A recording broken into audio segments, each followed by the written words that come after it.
Okay, so finally, with Wuthering Waves X Edgerunner collab, a story has surpassed the emotional impact of Honkai Impact 3rd's Himiko arc, for me, at least. Wuthering Waves and other stories have gotten close a number of times, including Furlova's and Amy's stories. But there was something about the Kiana x Himiko storyline accomplished as it culminated in the final lesson chapter that no other story in Gacha had managed for me to date. And that accomplishment was the payoff. So I'm not a writer, so I can only evaluate this from the perspective of the viewer. And the best way I can describe what I mean by a payoff is a feeling that you get as you're going along in the story, where you're almost internally asking the devs or the writers, wait, did you plan this? Because as everything comes together. So generally in most stories, even excellent ones, you get all the pieces, you get the conflict, you understand the stakes, and you see the potential for a resolution. Now, the story itself is pretty self-contained, and that's usually a good thing. In fact, some stories, in an effort to build a payoff through depth, seem to make the mistake of going way too wide in any of these elements. Too many pieces, too many conflicts, to the point where the viewer feels the need to take notes just to keep up. And usually the problem is too little subtlety and too much expansion. Sometimes burying lore and context in spin-offs or books or comics or side quests. Just so many places that are off the path of the average viewer. The ultimate payoff is when the pieces fall into place in a if you know, you know moment. So it doesn't have the same impact if the average viewer is not going to actually know. It's one thing for them not to put the pieces together, because that is the actual payoff. The oh moment where you see the pieces connect, but it works best when that person can be reminded, either through the plot or even just reflection or conversation, that the pieces connect. When they have that memory come together, something that they knew, but they didn't connect to what they were currently seeing or didn't see the big picture, that's the payoff. And in this one collaboration, the writers managed to provide that moment to different communities with the same story. Now, the reason I wanted to compare this to Honkai Impact 3rd's arc is because of what's in common between the stories that have accomplished this, in my opinion. It's also hopefully to deter a little bit from the idea that this is just generic Wu Glaze number 57. So, because what I'm hoping for is an identification of the methods that all these games can use to potentially make all of their stories even more impactful. I'm not going to recap the story. That would be too long for this video. If you know, you know. But I am going to highlight the way the story was built, the payoff of that development, and how those elements show up in the collab and a few other stories. So the most important factor was character development. Honkai Impact 3rd gave you one piece at a time. Himiko was introduced as the mommy, teacher, older lady archetype, and down to the drinking too much and constantly pursuing a romantic partner, full-on trope. And Kiana is the lovable, capable idiot trope. She's very strong, but she's always in trouble. She's overconfident, a little reckless and irresponsible. The characters are interesting, but they aren't being sold to you yet. You don't learn everything about their past and whatever trauma they might be dealing with, the core of their motivations. The story just lets you hold on to that first piece. And naturally, as a player, you consistently see that Kiana's strength is often enough to solve every issue, regardless of how irresponsible she is. Himiko continues to nag her, and it's, for comedic effect, but the flow of the story makes you feel safe that Kiana will be a silly character that gets stuff done and then gets in trouble after. The most important element is the patience to the story. They, over time, add more pieces, most importantly through the main gameplay of the game. And this method ensures that you're only getting small bites each update and getting very comfortable with the characters and the relationships. You pick up on why Kiana is so obsessed with being strong, what happened to her parents, her motivation, her loyalty, her commitment to justice, specifically to saving people, and that comes back later. You also learn why Himiko actually drinks so much, why she is so strong, why she's obsessed with protecting her students, and so on. So the flow and routine is consistent and builds confidence that you don't expect that the pieces you're holding are going to be used against you at some point, because you get so comfortable with them over time. And that feeling persists patiently all the way until the final lesson in version 2.8. And again, I'm not going to spoil it for you, but the point is that for the players, these two scenes communicate more than entire chapters in some of the newer gachas, because they're putting all of the pieces together. And that's the payoff. Anyone that has been just playing the story instantly knows the stakes, what the vial represents, what it potentially means for Himiko, what she's going to do with it instead, and the weight of all the things leading up to those decisions. They know they know how Kiana's personality and past were used against her, why she was vulnerable despite being so strong, what the spell she's really saying means, what the spell she's saying really means, and how drastically the story is about to ramp up and change. And the power of that payoff is almost directly proportional to the patience the story takes in getting there. It's not really possible to build those kind of connections in the general audience through single chapters. And even single versions like the newer wave of gachas tend to try to do. It's not a payoff only for the lore fanatics who get what everything means and can translate it to anyone that actually looks up the video, but it hits the general casual players of the story. The elements persist long enough that the audience can actually hold all the pieces in their near subconscious memory, so that moments like these can hit and have, ironically, great impact. And I think a lot of that comes down to the storytelling. That payoff was so impactful that many people who probably never played the game heard about it, because the entire actual audience likely felt it. They didn't have to catch up on it later. They got it just by playing the game. And it kind of has this electrifying effect that makes people say, oh, if you want to see a good story, then people try to tell it. They try to hand that payoff off to other people. And you can see that in the number of views on the video. So Final Lesson had remained a gold standard for me. Honestly, in gaming, I honestly can't really think of a better payoff, not immediately. Now, I don't really feel qualified to rate it for, objective narrative quality, but at least in my personal experience, it's up there with my favorite stories of all time in any media. It's, in the conversation with stories like the Dark Phoenix saga in Marvel, Death of Superman in DC, Last of Us, Final Fantasy VII. It's just the stories that really leave that lasting impression of how vested you got in the experience and how immersed you were in the mechanics of what built the story. Like, it became really real to you in a way that you didn't have to suspend your disbelief, or, like I said, you didn't have to check the notes. The world was alive to you. You knew what was going on, and so you could feel the moment uniquely. And nothing else in gacha had come close yet. Even if they had good stories, it wasn't a similar payoff.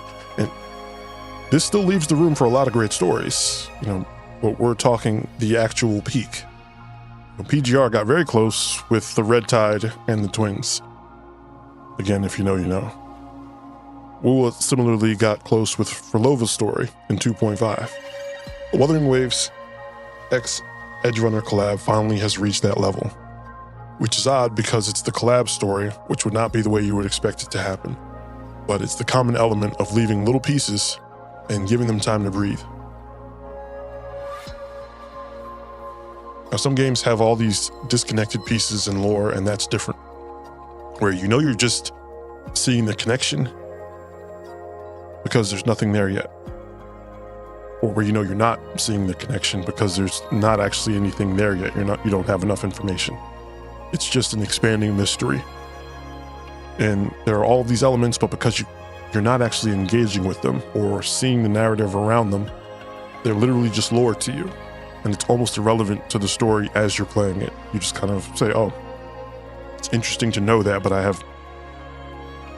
has nothing to do with me. It has nothing to do with what I'm doing in the story yet. So what happens with the stories that I mentioned before and the collab here is that you are engaging with these elements so that they become familiar and understood parts of the world. In Wuthering Waves, you know what a Somnoir is. You experienced it multiple ways, like with Chang Li. Again, with the world-changing elements in version 1.4, where everyone was getting stuck in their nightmares.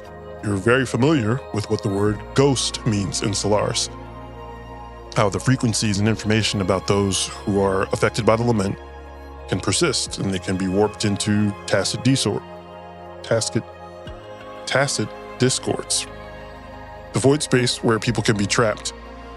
How Aleph 1 works. How it can potentially bridge worlds together, or at least exist in the bridges between different worlds or timelines or universes. And how all these things are affected by strong human emotions, especially negative ones. You are very familiar with all of that with Wuthering Waves. Wu has already built up that the lines between life, death, reality, and dreams, emotions, and most importantly, technology, are all very blurred in this universe. They all affect one another to the extent that it's difficult to see where one begins and the other ends precisely. The world of Cyberpunk is a lot more grounded, but still in an almost Matrix-like way blurs many of the same lines. The brain dance has a number of similarities already to the Somnoirs in Wuthering Waves, being based primarily on memories, but with the ability to interact and even corrupt them. Now, the cyberpunk theme's already dealing with the blurring between life, technology, and death. Cyberpsychosis touching on ideas about losing touch with reality, while reality itself gets questioned by the various perceptions and interactions. Brain dances, for example, being nearly indiscernible from a real-life experience. And so the collab is able to branch these threads together so perfectly that it gives that feeling of, how long were they planning this? Like, did they actually plan this together? That's the payoff. When you see the first characters glitching, you immediately, as a viewer of Wuthering Waves, you recognize what it means. In fact, you recognize what it means in both worlds, because our beloved digital ghost has been doing it the whole time. It's also immediately recognizable, like artifacting in Cyberpunk. Corrupted or damaged signals also showing up this way. And not only do you get a payoff of the entire world building of Wuthering Waves to this point, but it's nearly solidified by its ability to seamlessly overlap with the existing world building of an entirely different universe. Here's where the lore specialists would have to fill in the pieces, but it makes you ask a bunch of questions, and that's because you can kind of see the math in your own head, right? Like, did where they send Aleph 1 allow it to sense Lucy? Did it invade her dream? Did it pull her into the Somnoir? Would it have wanted to make her into a Threnodian resonator? Because she fits most of the qualifications, especially her ability to corrupt one of humanity's greatest advantages in the fight, which is technology like Tethys, maybe even the Shorekeeper. And surely the story is over. I'm not implying that they're going to have anything further to do with Lucy. But the point is just how well the story overlaps, that it makes sense that this is exactly what Aleph 1 would try to do. Basically, the internal plot motivation for the collab to happen in the first place. And it then makes perfect sense that Rebecca would appear as a tacit discord. It makes perfect sense that David would appear as a digital ghost and still be able to lead Lucy, just like our resident digital ghost. It also makes sense that upon waking up, Lucy wouldn't retain the memories, because they would be somewhat incompatible data with her universe in a sense. But it would absolutely be canon to Solaris, because they already made it clear that every living frequency that enters Solaris gets permanently imprinted.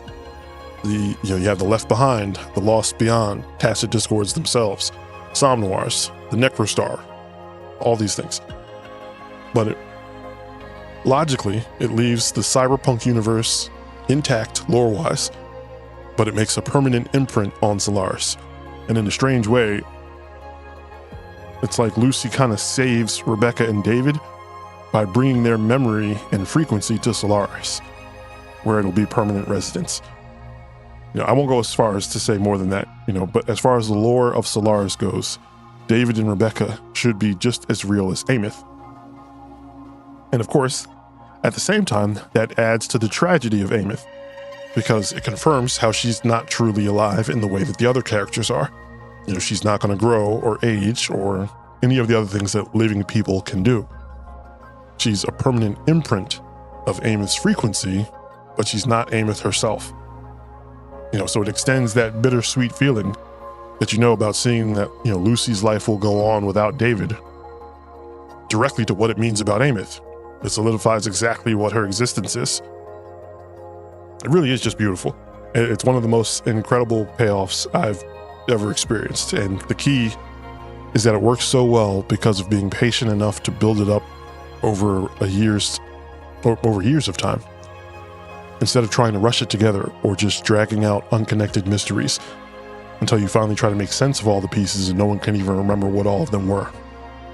Piece by piece, they built a world, or two worlds, that players can understand to the point of immersion, where their particular rules and function, they just have it in their head. And then they use those pieces to connect in an unexpected but wholly believable way, where they didn't have to explain any of it. It resonates with the viewer and is the ultimate payoff for being along for the whole journey in the first place. So I really hope this can set a direction for the future of these games. I talk a lot about the challenges of the monetization systems, of the new wave gachas, and it 100% leads to a shallowing of the story because of how connected progress and novelty is to the ongoing necessary financial success of the game. So letting the story breathe, letting the branches grow both in the story and in the minds of the viewer, it's the key to moments like these. Sacrificing that to sell characters just seems a bit short-sighted, especially because there are clearly other ways to monetize. And if you believe anything I've said on this channel, there's even more successful monetization. So I'm going to continue campaigning for these kind of changes. These games, this genre really has so much incredible potential, but it's also squandering most of it owing to a few harmful business choices and patterns. So hopefully the future is going to continue to adjust. I'll keep yapping, until hope is lost. I've got another video planned, kind of as a sequel to this one, where I'll go over all the things that Honkai Impact 3rd did so well in terms of storytelling. The most important of which being the implementation of gameplay. Your weeklies and your events were used to tell the story, to reinforce those pieces. So, of course, I've still got more coming about the combat evolution as well, so stick around the channel if you find any of this interesting. Let me know what your thoughts are on the collab and maybe other storytelling payoffs that are notable. Thanks for watching. I'll see you in the next one.